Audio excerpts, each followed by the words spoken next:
بسم اللہ الرحمن الرحیم۔ السلام علیکم ورحمۃ اللہ وبرکاتہ۔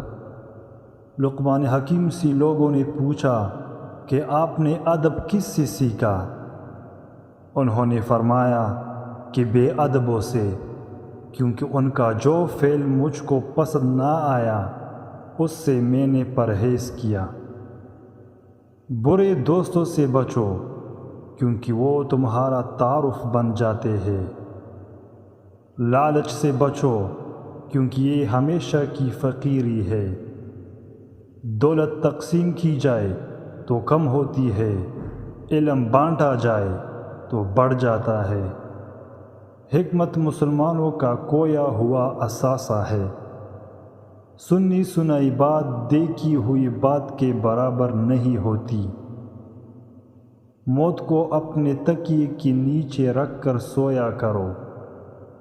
احمق خاموش رہے تو عقل مند سمجھا جاتا ہے۔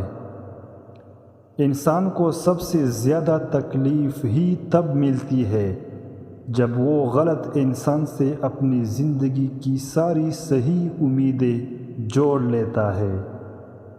پوری دنیا میں ایک ہی شخص ہے جو آپ کی زندگی بدل سکتا ہے، اور وہ آپ خود ہے۔